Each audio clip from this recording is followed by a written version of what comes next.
Start.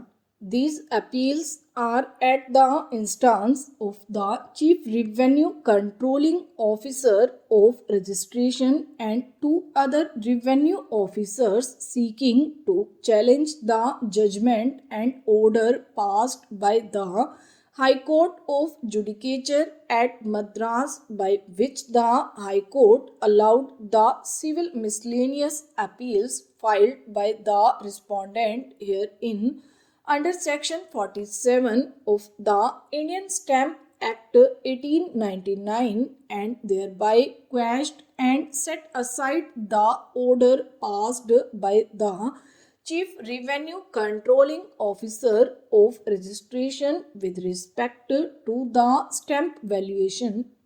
The subject matter of this litigation is the valuation shown in the two sale dates registered as DOC number 487 dated 5/9/2002 and 488 dated 2/9/2000 respectively.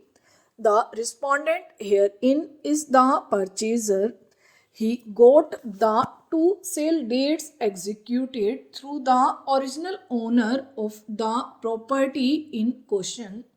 The market value of the entire property covered in both the sale dates is rupees 1,20,000 and rupees 1,30,000 respectively.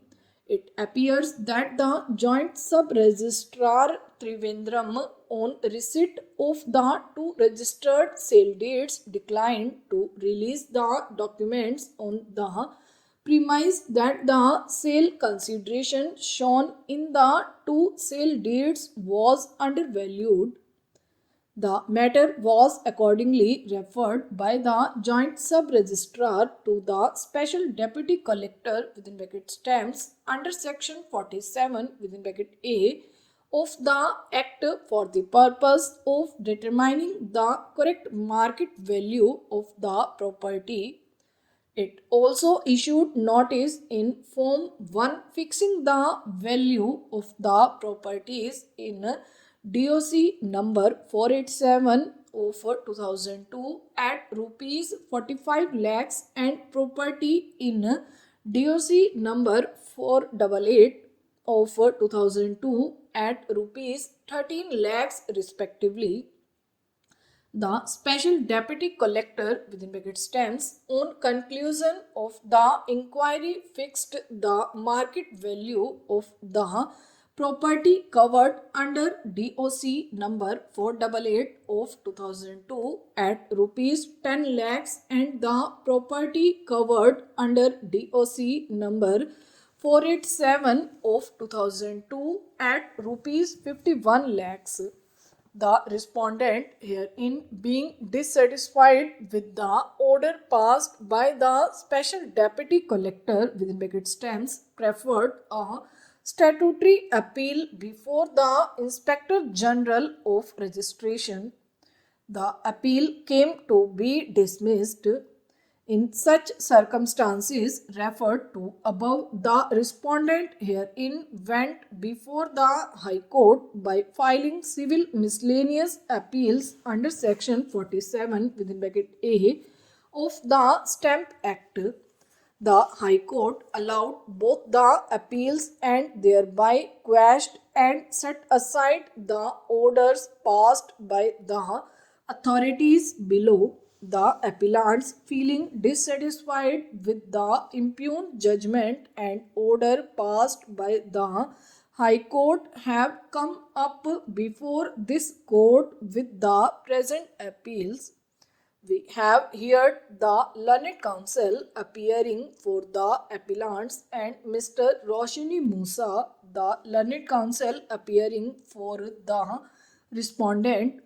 We take notice of the fact that the High Court, while allowing the civil miscellaneous appeals, has observed in paras 20 and 21 respectively as that being the legal position, if the contention raised on the side of the learned counsel appearing for the appellant is appreciated in the legal proposition as above laid down by the Supreme Court, full bench, division bench, and single judges of our High Court, it would compel this court to hold that the proceedings referring the documents for determination of the market value without recording any reason to say that the document is undervalued, thus without performing the statutory obligation cast upon the third respondent registering officer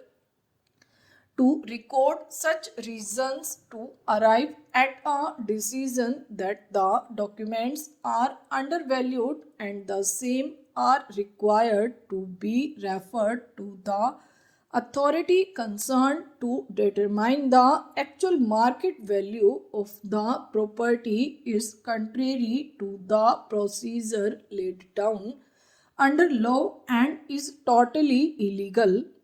Furthermore, no material is made available to show that the third respondent registering officer on the basis of such material arrived at the conclusion that the true value is not set forth in the documents. In the absence of one such material, the proceedings initiated under Section 47A is legally unsustainable. As such, the proceedings initiated for determination of the market value and the outcome of such proceedings fixing the value of the property covered under DOC number 487 and 488 of 2002 at rupees 500 per square feet and rupees 95 per square feet respectively, and demanding additional stamp duty on the basis of such exorbitant value fixed is hence arbitrary, bad in law, and null and void. In this case, the documents were registered, whereas Form I notice was issued. However, Form 1 notices did not reflect the reasons for which the value mentioned in the documents was treated as undervalued and the material based on which the value mentioned in the documents was enhanced. Further, the orders of the second respondent, Special Deputy Collector within bracket stamps dated 12/10/2004, did indicate the basis on which the value mentioned in the documents in question was enhanced.